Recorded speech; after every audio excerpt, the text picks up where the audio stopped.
Yusuf, SPD MPD, dosen di Universitas Muhammadiyah Kupang, khususnya pada program studi pendidikan sosiologi.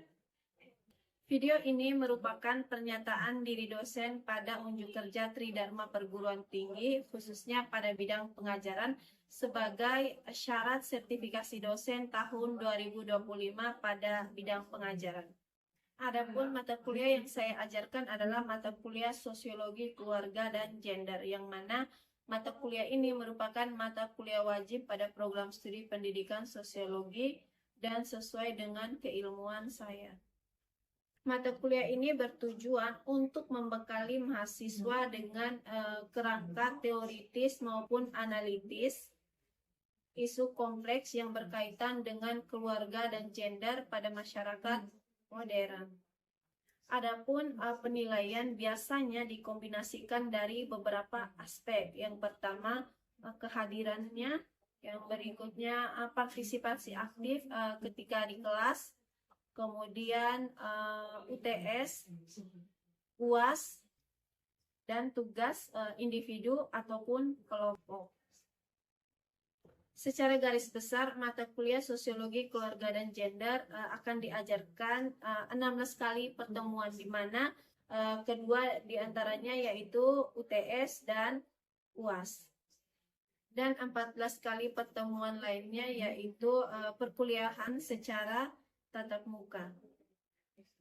Adapun materi yang akan dibahas dalam mata kuliah Sosiologi Keluarga dan Gender, yang pertama konsep dasar sosiologi, kemudian konsep dasar keluarga, ini keterkaitan antara sosiologi dan keluarga, terus kemudian konsep dasar gender dan keterkaitan antara sosiologi dan gender. Kemudian di pertemuan kedua akan membahas teori-teori sosiologi keluarga, dan ketiga struktur dan fungsi keluarga, yang keempat dinamika keluarga, yang kelima perubahan sosial dalam keluarga, yang keenam masalah-masalah sosial dalam keluarga, ketujuh teori-teori gender, kedelapan gender dalam kehidupan keluarga, kesembilan isu-isu gender, kesepuluh pemberdayaan perempuan dan kesetaraan gender, 11 mengkaji beberapa kasus yang terjadi pada keluarga Indonesia serta bagaimana penanggulangannya, 12 pendekatan dalam memahami gender berdasarkan perspektif sosiologis, 13 persoalan dalam masyarakat dalam berbagai bidang serta pemberian alternatif dalam menyelesaikan persoalan-persoalan tersebut. Yang ke-14, peran negara dalam mendukung dan mengatur keluarga. Untuk lebih jelasnya, mari sama-sama kita menyimak video pembelajaran berikut ini. Assalamualaikum warahmatullahi wabarakatuh. Waalaikumsalam warahmatullahi wabarakatuh. Selamat pagi. Pagi, Bu. Gimana kabarnya? Alhamdulillah baik. Alhamdulillah. Oke, sebelum kita memulai mata kuliah kita hari ini, jadi alangkah baiknya kita berdoa terlebih dahulu. Berdoa dimulai.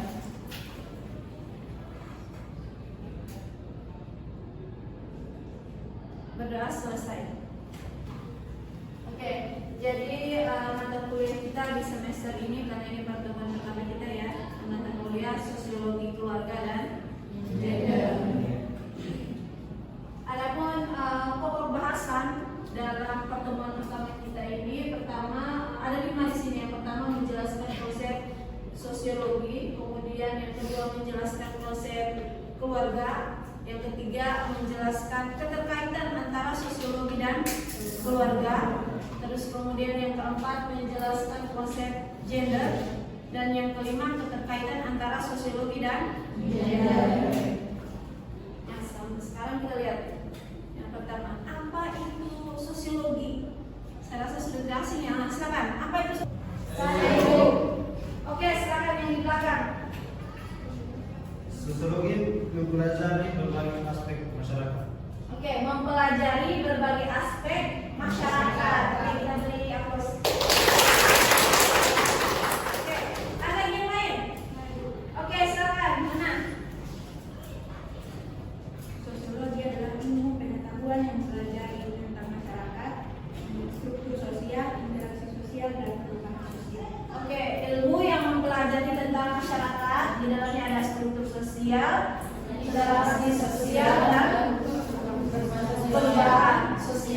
Oke.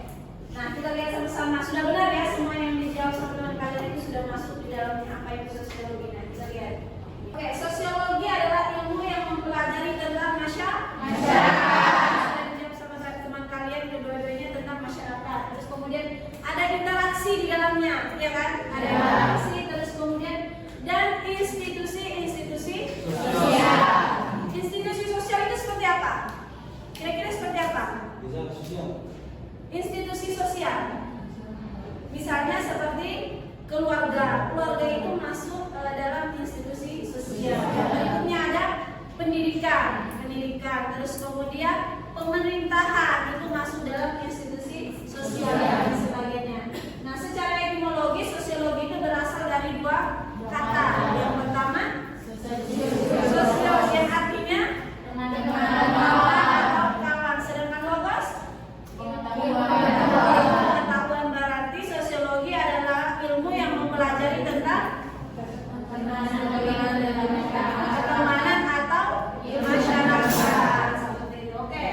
Kemudian lebih dari sekedar definisi tersebut, sosiologi juga mencoba memahami bagaimana individu dan kelompok itu berinteraksi. Terus kemudian bukan hanya berinteraksi tapi membentuk struktur sosial juga.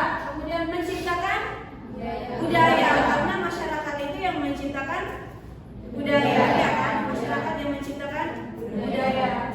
Terus kemudian dan bagaimana semua elemen ini saling mempengaruhi. Berikutnya sosiologi juga menganalisis pola perilaku manusia juga, bukan hanya sekedar interaksi saja tapi pola perilaku dari manusia itu sendiri. Terus kemudian bagaimana masyarakat itu juga berfungsi dan berkembang, terus kemudian berubah dari waktu ke waktu. Oke, selanjutnya, nah ada 3 ahli di sini yang sudah saya ambil ya. Pertama dari Bapak sosiologi itu sendiri yaitu Agus Merkom. Nah, mendefinisikan sosiologi sebagai studi positif tentang hukum dasar gejala sosial. Hukum dasar gejala sosial. Dan gejala sosial ini seperti apa? Pengangguran, terus kemiskinan, bencana alam, kenakalan remaja itu masuk di dalam gejala sosial. Ia membagi sosiologi menjadi stratifikasi sosial di mana mempelajari tatanan dan struktur masyarakat itu sendiri.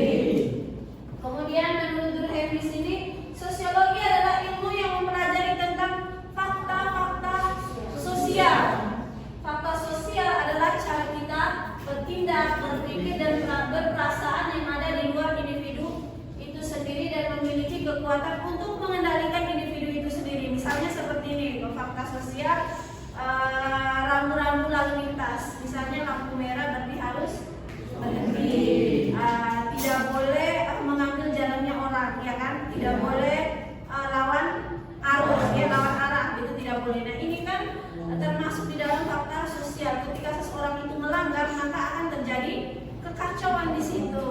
Terus kemudian ada juga adat istiadat, misalnya bahasa. Bahasa ini kan ada dari saudara sebelum kita lahir. Jadi pada saat kita lahir kita sudah diajarkan tentang bahasa ini. Jadi ketika kita berbahasa maka itu akan mempengaruhi lawan bicara kita juga, ya kan? Seperti itu. Terus yang terakhir menurut Weber di sini mengatakan sosiologi sebagai ilmu yang mempelajari tentang tindakan sosial. Kira-kira seperti apa tindakan sosial?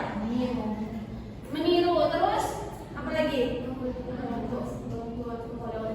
Memberikan bantuan kepada orang yang membutuhkan. Nah, di sini tindakan sosial adalah tindakan individu yang memiliki makna yang subjektif, ada maknanya dan diarahkan pada perilaku orang lain. Yang sudah dicontohkan teman kalian. Kemudian misalnya ada mahasiswa nih, ada di antara kalian si A, dia rajin sekali belajar supaya dia dapat IPK-nya tinggi atau supaya dia bisa memperoleh beasiswa dan menyenangkan hati kedua orang.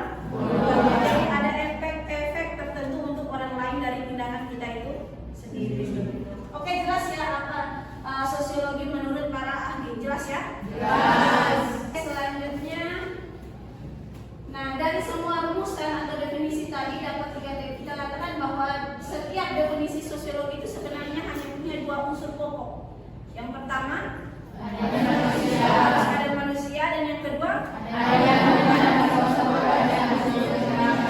dan ada hubungan ya. Ada manusia dan ada hubungan yang satu wadah yang disebut sebagai masyarakat. Oke, sekarang kita lanjut. Jelas ya apa itu sosiologi? Jelas. Kita lanjut. Apa itu keluarga? Nah, ini lebih gampang lagi nih karena kita semua pasti berasal dari keluarga. Kita semua punya keluarga. Kira-kira apa itu keluarga? Ayo, Nah, silakan. keluarga itu terdiri dari ayah, ibu, dan anak-anak. Oke, keluarga itu terdiri dari ayah, ibu, dan anak-anak. Betul sekali. Oke. Ada yang lain? Ada yang lain? Ada lagi? Selain ayah, ibu, dan anak, mungkin ada yang mau menambahkan. Itu sudah betul ya, bukan salah. Atau ada yang mau melengkapi lagi? Nah, silakan yang di belakang. Keluarga adalah salah satu induk atau unit sosial yang memiliki hubungan darah. Oke, induk terkecil yang memiliki hubungan darah, ya kan, ayah, ibu, dan anak, dan terikat oleh darah. Oke, pertanyaan saya, kalau misalnya anak itu adopsi atau ada yang diadopsi, kira-kira masuk keluarga tidak?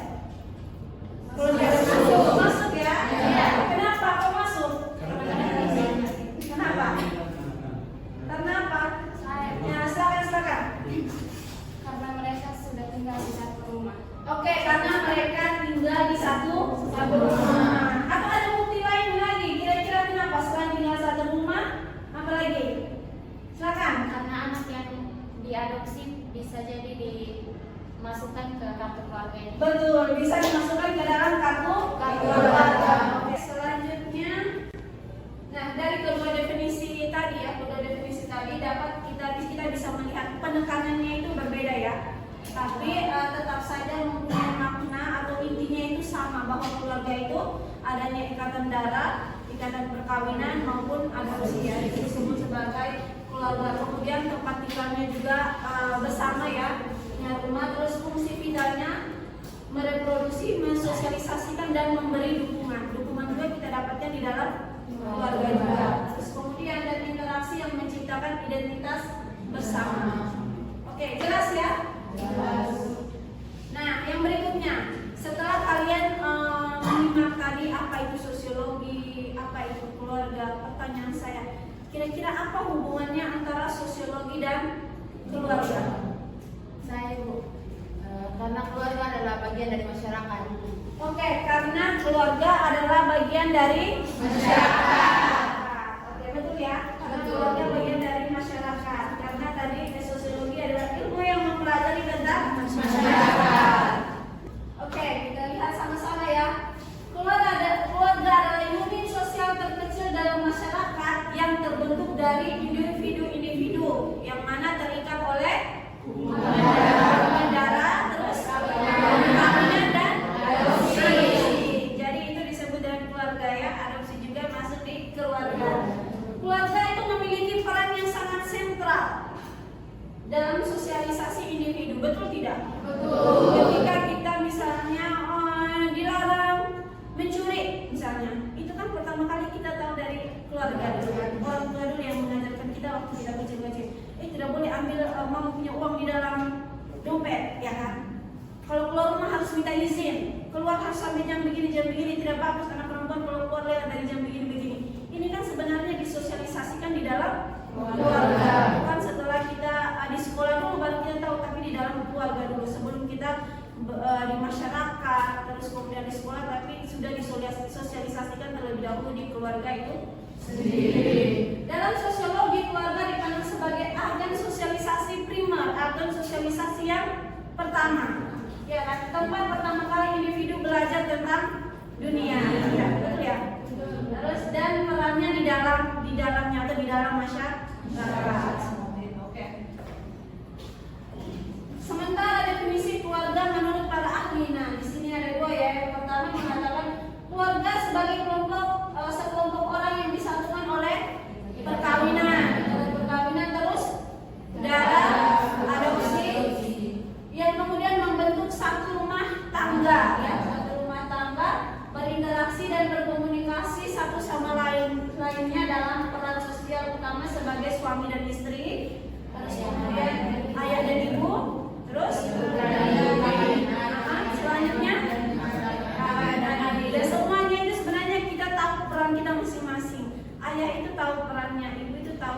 halnya anak pun demikian.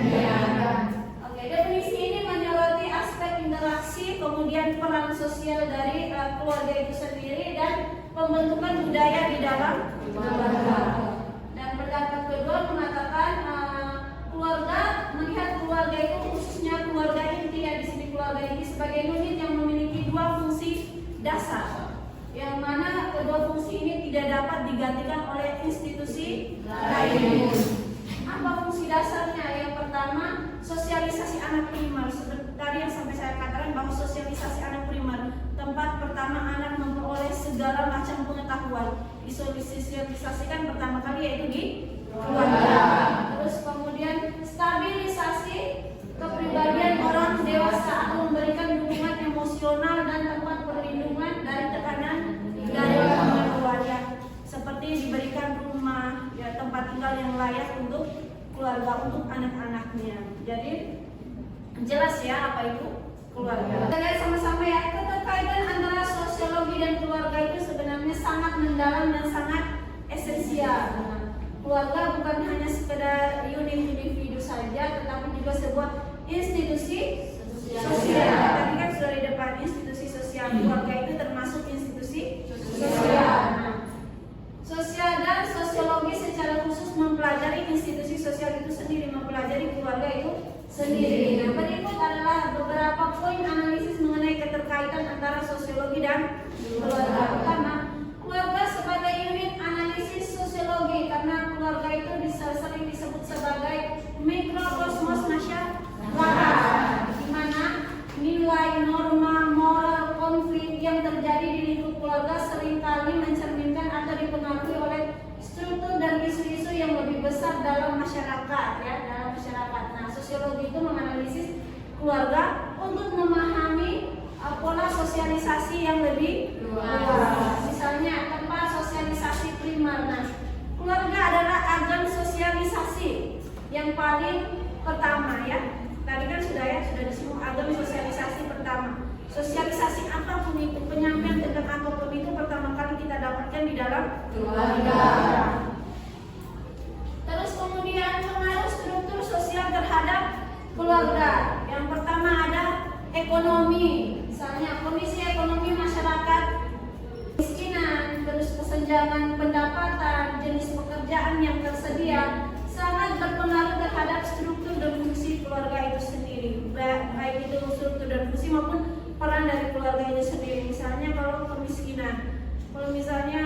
kemiskinan, jadi yang awalnya yang berperan mencari nafkah ini ayah, biasanya anak pun ikut mencari nafkah, ibu pun ikut mencari nafkah juga ya. Jadi perannya itu jadi struktur dan perannya itu jadi berubah. Baru-baru yang sempat viral itu video KDM ya, pernah nonton yang Kang Deddy Mulyadi? Pernah ya kan? Ini kan dia mendapati anak-anak yang di bawah umur yang seharusnya mereka ini sekolah, tapi mereka kemudian mencari nafkah. Kenapa? Karena kemiskinan tadi ya, karena kemiskinan. Jadi struktur peran itu menjadi berubah. Terus kemudian hukum dan kebijakan, ada undang-undang perkawinan, perceraian, adopsi dan tunjangan keluarga yang ditetapkan oleh negara mempengaruhi bentuk stabilisasi dari keluarga itu sendiri. Kemudian yang terakhir ada budaya dan agama. Budaya dan agama, karena budaya dan ajaran agama sangat membentuk praktik perkawinan peran dalam keluarga, ya kan? Misalnya ajaran norma dan budaya ini. Kadang itu di keluarga itu yang pertama kali menyampaikan kepada kita tidak boleh, misalnya tidak boleh mencuri ya kan, tidak boleh mengambil hak orang lain, tidak boleh bertengkar, berkelahi, memukul orang lain. Itu kan pertama kali kita dapatkan di dalam keluarga. Atau kadang ada budaya di dalam keluarga itu yang berbeda-beda. Misalnya di keluarga A ini sebelum keluar rumah harus salim terlebih dahulu, ya kan? Itu kan budaya di dalam keluarga. Atau ada juga keluarga yang tidak mempedulikan hal itu, jadi anak menjadi acuh tak acuh seperti itu. Oke, paham ya? Oke, kita lihat slide selanjutnya. Pengaruh keluarga terhadap struktur sosial. Pengaruhnya pertama reproduksi sosial. Keluarga itu berperan dalam mereproduksi populasi dan memastikan kelangsungan hidup masyarakat itu sendiri, memastikan kelangsungan hidup anak-anaknya. Ayah bekerja kerja, menabung supaya anaknya bisa kuliah, bisa disekolahkan, bisa makan yang enak, tidak kekurangan seperti itu. Dan yang memastikan itu adalah keluarga kita sendiri. Orang lain kadang tidak peduli akan hal itu, tapi keluarga lah yang mempedulikan hal itu. Terus kemudian stabilisasi sosial, keluarga yang berfungsi dengan baik dianggap sebagai fondasi dari masyarakat itu sendiri. Kemudian karena keluarga menyediakan dukungan emosional dan mengajarkan nilai-nilai yang diperlukan untuk kehidupan di dalam masyarakat. Tapi yang diajarkan di keluarga terlebih dahulu tentang nilai-nilai, tentang kebaikan. Terus yang keempat, perubahan sosial dan keluarga.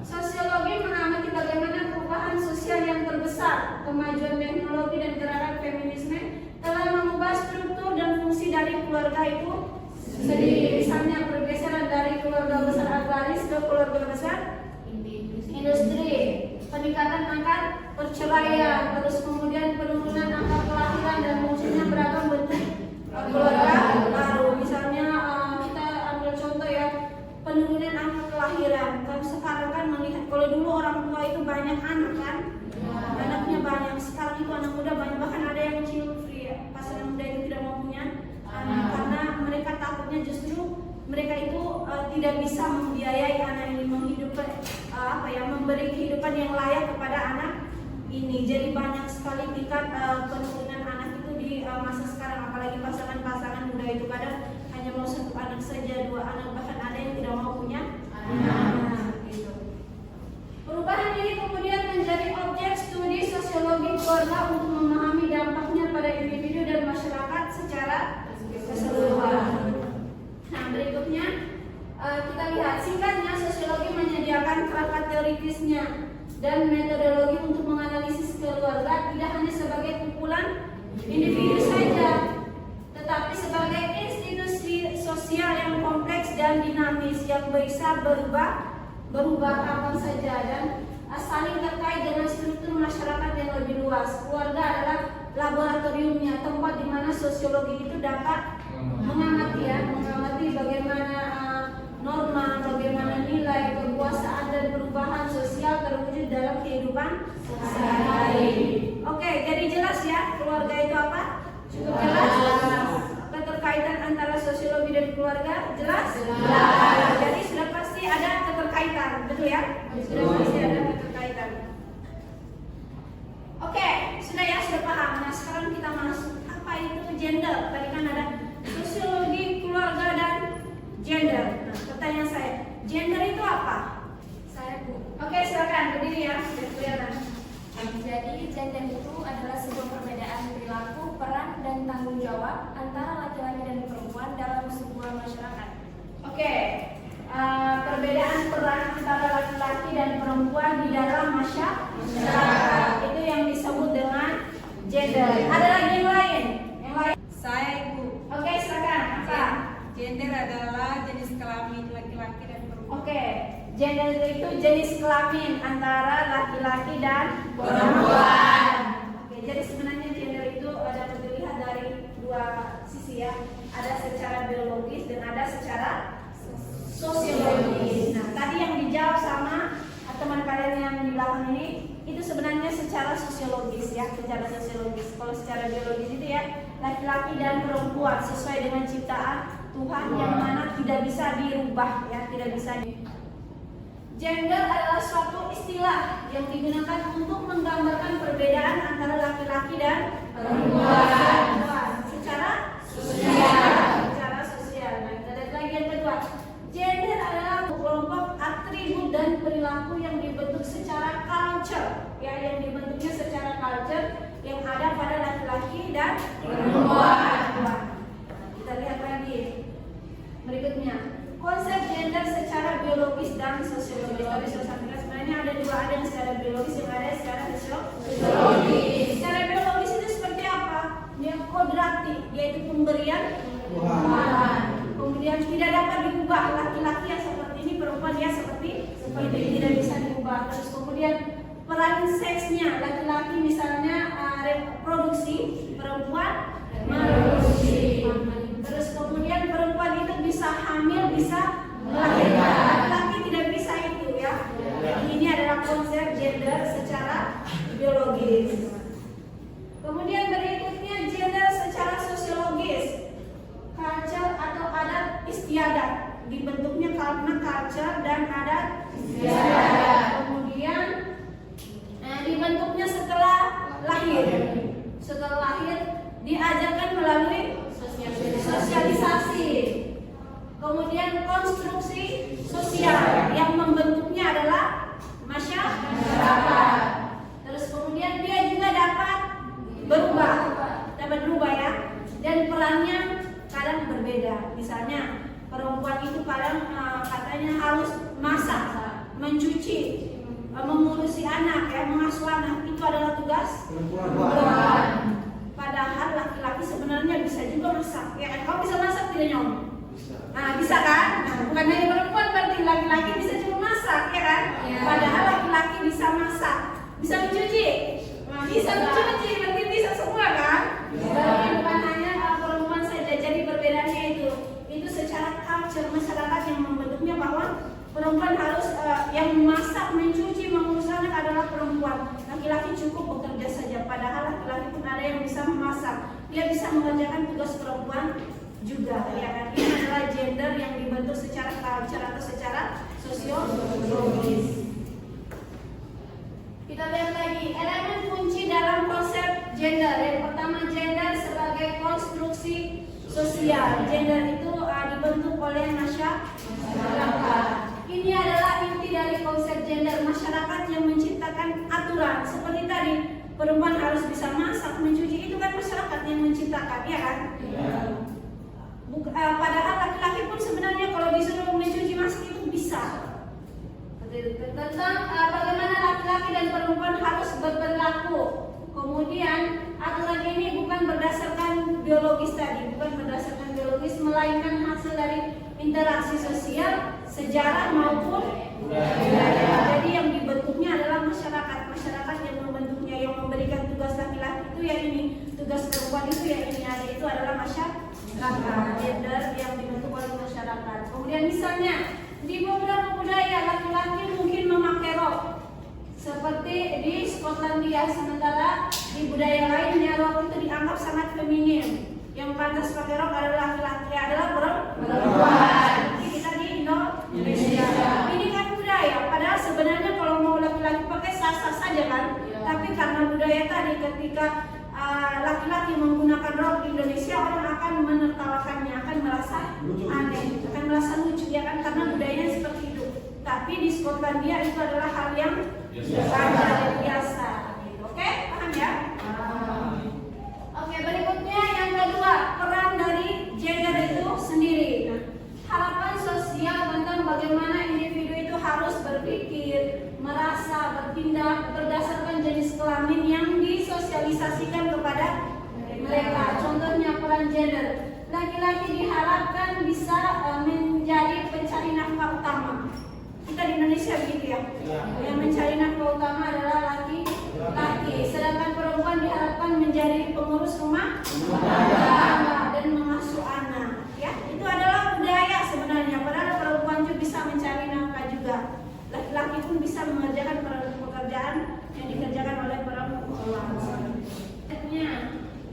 Elemen kunci yang ketiga itu sosialisasi gender. Nah, sosialisasi gender ini sebenarnya kita itu sudah dapatkan itu ketika kita masih kecil, ya.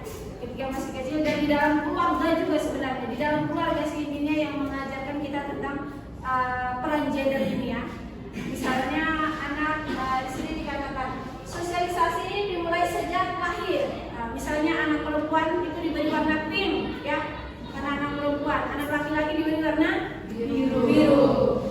Nah, terus kemudian dan berlanjut sepanjang hidup melalui keluarga, sekolah, media massa, kelompok sebaya maupun institusi sosial lainnya. Jadi tentang tugas-tugas tadi juga perempuan harus begini sebenarnya sudah disosialisasikan sejak kita masih kecil, yaitu di keluarga kita. Oke? Kan ya? Dan berikutnya identitas dari gender itu sendiri. Identitas gender di sini perasaan internal seseorang tentang siapa dirinya. Apakah mereka ini merasa sebagai laki-laki atau perempuan? Kedua-duanya atau di antara antara keduanya. Identitas gender bersifat pribadi dan mungkin tidak selalu sesuai dengan jenis kelamin mereka sendiri. Contohnya seorang yang lahir dengan jenis kelamin laki-laki, dia bisa mengklaim dirinya itu perempuan. Ada kan yang seperti itu? Ada. Atau yang disebut dengan transgender, ya kan? Ada kan? Ini yang disebut dengan identitas gender itu sendiri. Dia bisa mengklaim, dia laki-laki bisa mengklaim jadi bahwa dia ini perempuan lewat transgender tadi. Dan yang berikutnya keterkaitan antara sosiologi dan gender tadi sudah ya. Sosiologi apa, gender apa, dan kira-kira keterkaitannya apa sih? Ini kita lihat sama-sama. Oke, sosiologi dan gender ini memiliki keterkaitan yang sangat erat dan fundamental. Ya, kenapa? Karena dalam perspektif sosiologi itu gender ini bukan sekedar hanya perbedaan biologis antara laki-laki dan perempuan saja, tetapi melainkan sebuah konstruksi sosial yang dibentuk oleh masyarakat itu sendiri. Berarti bahwa peran dan perilaku ini ada yang dianggap feminim, ada yang dianggap maskulin. Misalnya ada laki-laki yang lemah lembut, kadang kan dianggap ini terlalu feminim, seharusnya perempuan yang seperti ini, ya kan? Atau ada perempuan yang misalnya pakaiannya itu kadang sering menggunakan celana, ya kan? Perangainya seperti laki-laki, suaranya besar, kadang dibilang seperti laki-laki, padahal sebenarnya dia perempuan. Dan ini yang dimaksudkan di sini sebagai sifat yang lebih ke maskulin, lebih ke feminim. Padahal sebenarnya sah-sah saja ya, ini pembawaan seseorang dari lahirnya memang mungkin seperti ini, ataupun karena ternyata karena masyarakat ya yang memandang bahwa ini terlalu seperti laki-laki, ini terlalu seperti perempuan. Nah, berikutnya adalah beberapa poin kuncinya. Tadi sudah jelas gender sebagai konstruksi sosial atau yang dibentuk oleh masyarakat itu sendiri, masyarakat yang menciptakan peran, tugas maupun perilaku dari gender itu sendiri. Kemudian peran gender dan sosialisasi. Nah, peran dan sosialisasi gender ini saya juga sudah katakan tadi bahwa pertama kali itu kita temukan di dalam keluarga. Ya. Kadang orang tua kita kalau anak perempuan itu disuruh harus masak kan, sedangkan anak laki-laki itu tidak disuruh untuk masak. Ini kan kita sudah disosialisasikan sejak di dalam keluarga. Kita masih dengan orang tua kita bahwa perempuan harus memasak, laki-laki tidak usah memasak ya, tidak usah memasak. Nanti ketika dewasa mereka kemudian harus mencari uang saja, ataupun laki-laki itu bekerja tapi yang berat-berat, perempuan jangan kerja yang berat-berat. Terus kemudian melalui kelompok sebaya juga, pertemanan juga kita kadang mendapatkan seperti itu. Berbeda ya pertemanan yang kita menganggap sebagai laki-laki dan perempuan itu kadang kita memperlakukannya berbeda, ya kan?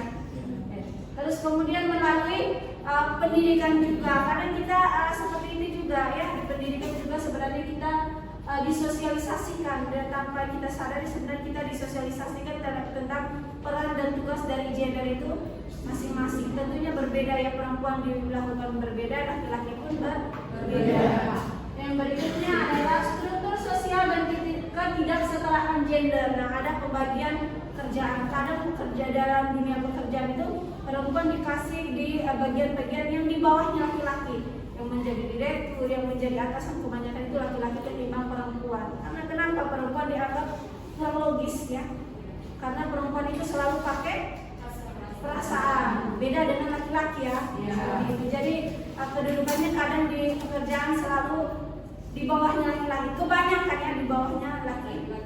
Terus kemudian ada relasi kuasa di dalamnya. Kemudian yang berikutnya ada diskriminasi. Nah, diskriminasi misalnya seperti KDRT ya kan? KDRT. Terus dan yang terakhir ada kekerasan berbasis gender. Nah, kekerasan berbasis gender ini kebanyakan kalau kita melihat video-video itu atau ada mungkin kalian bisa mengalami pencopetan. Itu kan kebanyakan biasanya perempuan yang sering mengalami pencopetan. Yang dicopet itu, yang dijamret itu sebenarnya lebih banyak perempuan. Ya kan? Karena kenapa? Perempuan dianggap lemah, tidak bisa melawan. Akhirnya perempuan yang sering menjadi korban pencopetan ini, korban kekerasan berbasis gender ini. Terus kemudian kekerasan seksual pun seperti itu. Perempuan yang paling banyak mengalaminya karena dianggap lemah tadi ya. Seperti itu. Oke, paham ya? Sudah jelas ya keterkaitan antara gender dan sosiologi. bagi lagi. Oke, dari sini ada yang ingin ditanyakan?